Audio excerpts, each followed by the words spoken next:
Ladies and gentlemen, let's welcome Dr. Kolade Abisoye. Please put those hands together. Make it louder, I will be happy. Thank you. Please make it louder. Till he gets here. I can't hear anyone. Hello, good morning, everyone. Good morning. Have we been enjoying the conference so far? Okay. So I would first like to thank the organizers of this event, that's the Enugu State Gaming Commission, for inviting me to speak here. It's indeed an honor. And I will briefly introduce myself. So I am Dr. Kolade Abisoye, founder of iGaming RightNow, the brand that drives growth in Africa's market through localized content by trained writers. So what we are working on is really building content and human infrastructure to write the proper kind of content that the African market needs, which is localized content. So I have worked in the industry for a period of about 6 years, creating affiliates, B2B and localized content for diverse markets, including Africa, Europe, Asia, Latin America, and North America. But beyond content, I'm really advocating for responsible gambling and also advocating for opportunities for creatives in the iGaming industry, because I believe the industry, as it is growing, we need more, I would say, human infrastructure that's more skilled professionals, more creatives, and more tech savvy people to join the industry. So,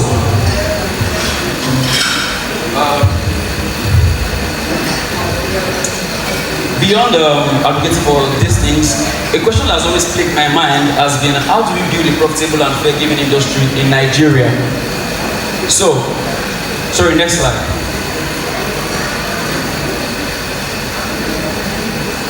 We have over 60 million Nigerians engaging in gaming yearly, with a revenue of about 730 billion naira. But a lot of money has been lost due to, I would say, unresolved disputes and unregulated platforms, and this is a national concern that requires urgent actions. Discussing the topic, shaping Nigeria's gaming future, the role of digital dashboards, fair dispute resolution systems, and public trust in a diversified landscape.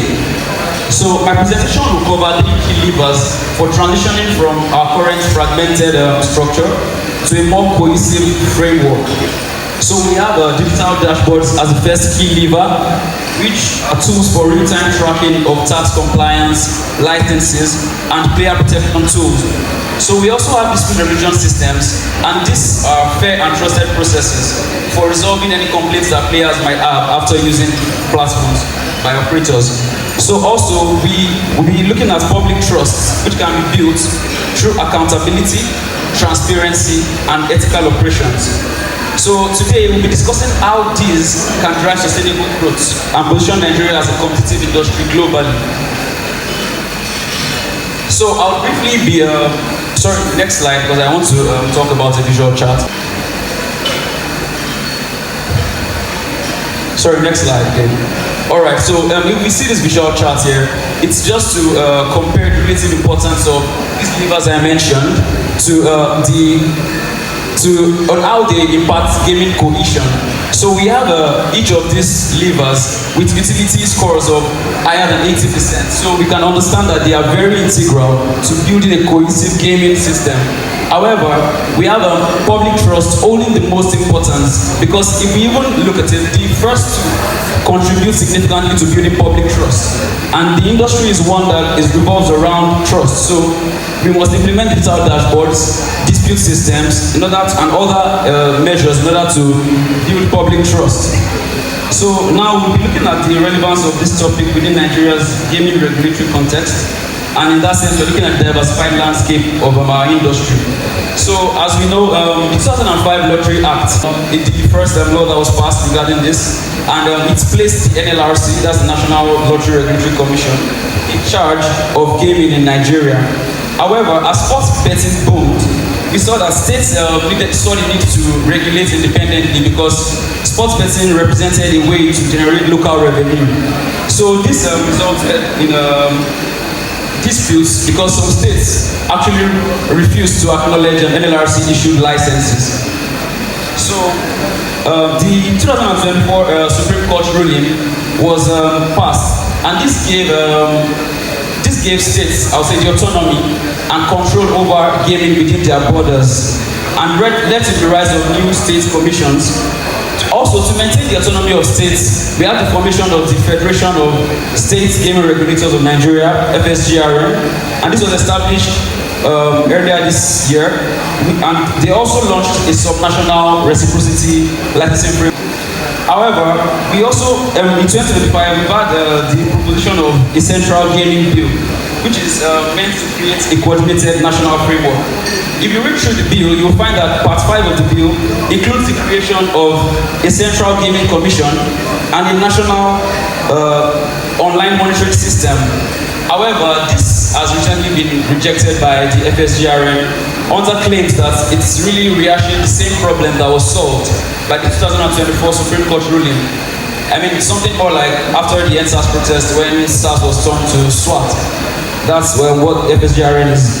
What do you feel about this? But I feel like this is still the start of the hybrid framework in Nigeria and the start of a diversified landscape. So Nigeria boasts a young and digitally active population, and we must focus on building well-regulated and a trustworthy industry driven by technology. So as we see, the topic really discusses how we can, into our current diversified landscape, to drive sustainable growth. So over the next hour, I'll highlight actionable insights and clear examples of how stakeholders can collaborate to build a profitable and fair gaming industry. So now I'll be taking each of the key levers for building a sustainable industry one by one, and I'll be starting with the first one, which is digital dashboards.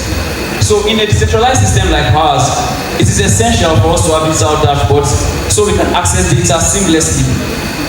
These platforms enable regulators and operators to monitor key metrics in terms of licensing status, tax payments, transaction volumes, and responsible gambling compliance in real time. So operators and regulators can actually visualize data, analyze it, and make data-driven decisions using the information they get. So the digital dashboard serves 3 main functions, which is transparency, automation, and data-driven decision making. So transparency involves tracking licensed operators, tax payments, and responsible gambling compliance. Also for automation, this involves automating processes in order to detect unusual activity, betting spikes, fraud risks, and also delayed tax remittances. Also, we're looking at data-driven decision making. So instead of reacting to crises, with the use of digital dashboards, we are able to make proactive decisions and anticipate market trends using data. I have a visual chart here. Please, can you move to some slides forward?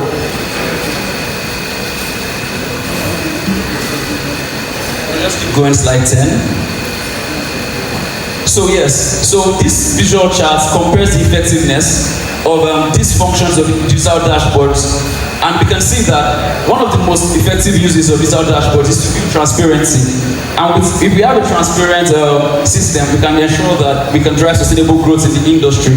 Also, automation follows closely because we can automate several processes and get key metrics to build a sustainable industry.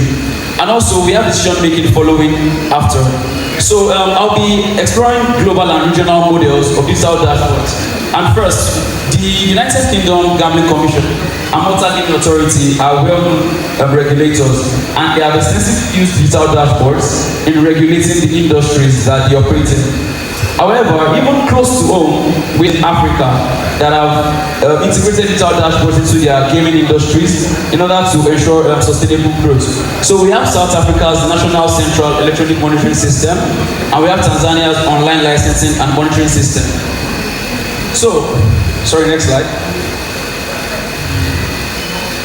All right, so we'll be moving to the second key lever for driving sustainable growth and building a profitable industry. So we're looking at fair dispute resolution systems. Without this, it would be difficult to build public trust in the industry, especially when players encounter problems or when they feel cheated during their betting or gambling experience. Currently, in the landscape, in our diversified landscape, we know that dispute resolution is quite patchy, and at best, we have players resorting to social media to vent about their frustrations. But this shouldn't be so. A player should be able to reach out to authorities in charge or the operator and get proper help for whatever issues they might be encountering while gaming online. It's resolving payouts and investigating fraud. To tackle this, we need to implement dispute resolution systems that are fair, and they must feature this. We should look at creating centralized state-level portals. Each regulator should provide a portal or hotline that players can use to contact them and provide information about the problems they are having and get help immediately. So with something like this, we can imagine that a person, let me just use a random name, say Emeka, somewhere in Enugu, knows that if he has a problem while he's using an operator, he can reach out through the portal and get help instantly. This would further build trust for the industry. Also, we're looking at mediation standards. Without setting standards for mediation of conflicts and disputes, we risk operators and or other companies working in the industry working in their own interests and probably claiming to solve disputes but just using processes that benefit them. So with a standardized process for mediation, frameworks for evidence submission, for investigation of disputes, and also for resolution. And then we look at public reporting.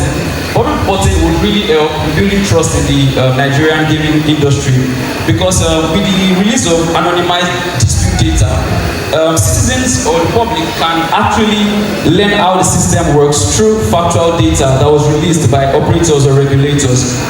So also we're looking at integration with player protections. So if a dispute suggests problem gambling, because sometimes players can, I would say, be funny, and during the process of gambling, they might want to recoup losses through, I would say, dubious means. So if this happens, it can suggest problem gambling, and it will be integral to I would say, put measures in place that protect this kind of players, such that if this is noticed, this player can get help. So I have a visual chart here that shows the components of an ideal dispute resolution system in measures that would be important for our industry. So we have portals having 30%, 20% for player protection tools, 25% for public reporting, and 25% for mediation standards. So if we have, I would say, this components of a dispute resolution system in these measures, it will be a significant step towards building a profitable gaming industry.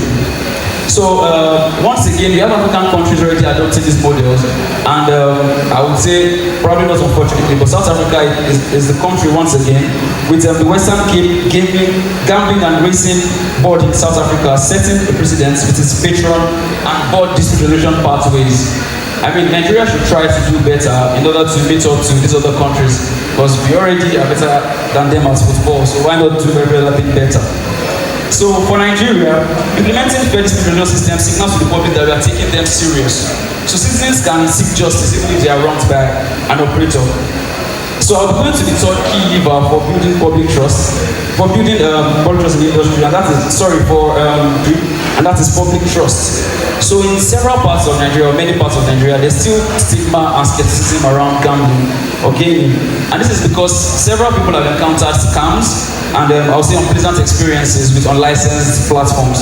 So to position gaming as a profitable sector, we must invest in building public trust through ethical operations and accountability. So for first, I would like to explore what ethical operations would entail. So first, responsible advertising is important. We know in the current landscape, or even regularly in your day-to-day life, when you're watching TV or DSTV, you just see a random advert pop up, and it's about gambling, but the way it is advertised, it really tells people that they should win instead of be entertained or playing the games for entertainment purposes. So we must put laws in place that ensure that operators make adverts that are responsible, so they do not target vulnerable groups or exaggerate winnings. So also, it's important to align with international standards, like using disclaimers on their adverts, and also limiting exposure during certain hours. This is presently being done by the Kenyan Betting Control and Licensing Board, that's the BCLB. Also, it will be important to put player safeguards in place. So it will be important to introduce deposit limits, self-exclusion tools, and visible responsible gambling banners. These measures will be important and they will contribute to player protection. Also, payouts. So delayed and withheld winnings are one of the factors that have affected trust in the gaming industry because players, some even believe that if they play games, they will not be able to withdraw the money they win due to the expensive of some operators. So this is one of the factors that has created dissent for the Nigerian gaming industry. And it's important to adopt measures like strict payout timelines with penalties for non-compliance. this would help to also build public trust in the industry. So I have a chart here that compares the impact, the risk impact of these factors that affect public trust in Nigeria. So we have unlicensed operators, we have delayed payouts, lack of responsible gambling tools, and no dispute systems. So all these are factors that pose risks to public trust in the Nigerian gaming industry. And if they are fixed, we are sure that we'll be able to build a sustainable industry. Also, we have accountability, and this is important for regulators as well as this for operators. Regulators must also the system works. So operators and regulators must partner to earn the public's trust and sustain the industry's growth. So now that I've talked about the different key levers for building a sustainable industry, I would like to offer some policy recommendations that would be important for also contributing to the industry's growth and transitioning to a diversified landscape. So I'll be transitioning from these ideas to necessary steps for and actions that we can take. So stakeholders must collaborate to build creditable systems and a solid regulatory framework. My policy recommendations provide strategic actions for three main groups. So I'll say state regulators, licensed operators, and civil society or advocacy groups. And these are all stakeholders in the gaming industry. So we'll be analyzing how each of these groups can catalyze trust and growth in Nigeria's industry. So, for state regulators, although the 2024 Supreme Court ruling confirms their autonomy and it has been reinforced, there is need for state regulators to operate in order to effectively govern gaming in Nigeria and their states. So first, we're looking at how these key levers can work for these various stakeholders. So we have regulatory dashboards, and every state must adopt a digital compliance and intelligence dashboard to track licensed operators, tax remittance, and responsible gambling tools.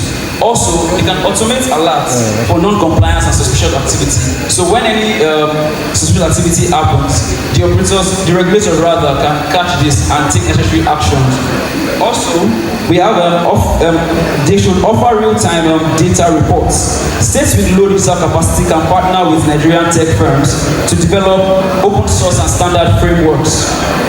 Also, state regulators should look at standardized dispute resolution mechanisms. So it is important for dispute resolution to be statutory for regulators, and it must be so. Regulators should have a dedicated dispute portal or hotline. Also, there should be fixed timelines and escalation protocols for resolving disputes in the industry. So we have this visual chart that details the growth drivers and blockers in Nigeria's gaming industry. So we're looking at digital infrastructure as a growth driver, we're looking at public trust, we're looking at legal clarity. So it's a clear framework will definitely drive growth in the industry. But blockers of growth in Nigeria's industry are unlicensed platforms and player complaints. So we must put in measures, regulators must put in measures that ensure that these are taken care of to promote a sustainable industry. Also, there should be publishing of monthly compliance reports. So regulators must promote public accountability by publishing monthly bulletins that detail list of active suspended. So regulators must promote public accountability by publishing monthly bulletins that detail list of active, suspended and sanctioned operators, and also a summary of tax and responsible gambling compliance. So with reports like this, the public can trust the industry and they can get first-hand information from regulators about the actions being taken to ensure that their interests are taken seriously. So for licensed operators, the cost of non-compliance has risen significantly due to the diversified landscape. However, operators still have an opportunity to lead responsibly. So we're looking at operators deploying a mandatory responsible gambling toolkit for their platforms.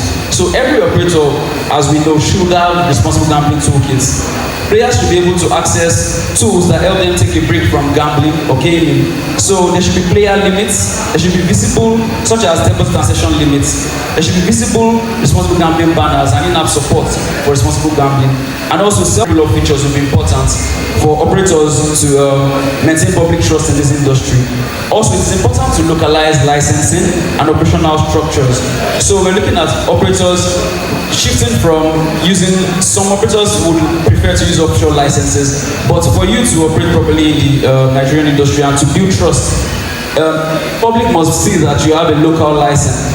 So for operators should endeavor to obtain licenses from the states within which they operate, not to quell any fears that the public might have about their services. And also, it is important to localize marketing content according to state advertising, such that the public can trust that what marketing content they get from the operators are in their best interest, and do not, I would say, encourage them to lose money that they cannot afford to lose.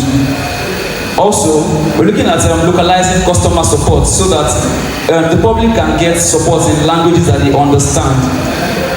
Another integral measure for operators to take would be launching consumer education. So licensed operators can partner with iGaming content creators and responsible gambling advocates to teach players how to identify legitimate operators. It's important for players to know the things to look out for, the tools, I would say features to look out for in order to determine if an operator is legitimate or not. So teach them this through proper consumer education, and also communicate the risks of unlicensed platforms to the public. This will be also essential in building public trust, and promote awareness in school, religious centers, and local media. And this is important because these are places where brigades, and these places also hold fiduciary responsibilities to their members. So it might not be a large things that are said in these places, but it's important to chip in information possible, because it's really a problem that is facing industry now. So use of local languages in promoting consumer education, and that's one thing that my company iGaming RightNow is looking at effective for the industry, because we believe that there is need for content that connects with local audiences based on how they speak and the way they release colloquially. So with the use of Hausa, Yoruba, Igbo, and Pidgin translations for inclusivity, we can properly educate the public about gaming and the risks associated with it. So another key group to talk about is the civil society and advocacy groups. They might not be stakeholders in terms of working in industry, but they represent like a social conscience for our ecosystem. So from the outside, they can also bring about, I would say, measures that will create a safe and digitalized regulation framework. So these groups can establish independent monitoring programs, more like programs where they monitor the industry and create watchdog reports. And this way, advertising rules, effectiveness of dispute resolution measures, and also access to gambling by minors of vulnerable groups. So these groups can also drive awareness campaigns to change public perception. And beyond critiquing the industry, these groups can reshape the public perception attitude towards gaming. Because as I said earlier, there is still some stigma and skepticism towards gaming in Nigeria. So this book would be integral to reducing these perceptions or making them better. So they can do this through town halls or forums in urban and rural areas, providing toolkits for faith-based leaders and schools, and also encouraging dialogues or even organizing dialogues between operators, players, and regulators. And I'll say a good example is this was the recent and responsible gambling symposium organized by Gamble a Lot. So that was a medium that was used also to create dialogues about changing the public perception about gaming in Nigeria. So framing the conversation around safety and community development will reduce stigma. So now I would like to summarize the key insights I've gone through in this presentation. And first, I mentioned the 3 key levers for driving a profitable industry, which is digital and integrating technology into our industry to promote growth. So we're looking at digital dashboards, we're looking at fair dispute resolution systems, and public trust. So I took this in detail, each of them. And for digital dashboards, we understand that these are tools for tracking key metrics in real time, and they promote or improve transparency, automation, and decision making. Also, for the dispute resolution systems, we understand that the current landscape, we don't have, I would say, proper structures for dispute resolution, but we can achieve this through centralized state-level portals and hotlines, integrating problem gambling measures with our dispute resolution system. So we can achieve this by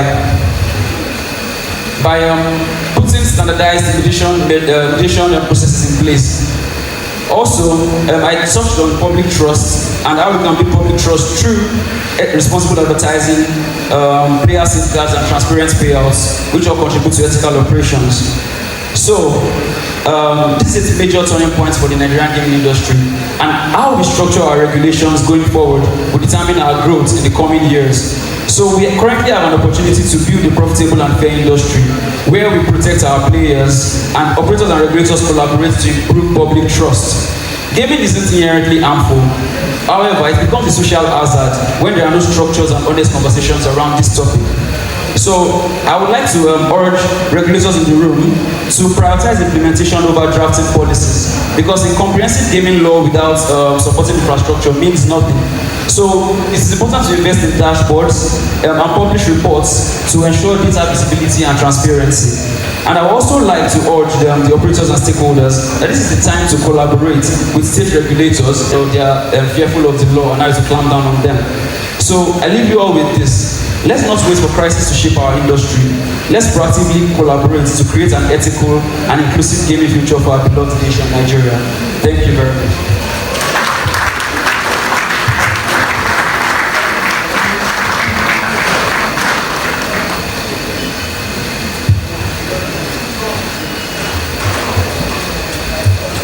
Was that a clap? If you want to clap like no one is forcing you.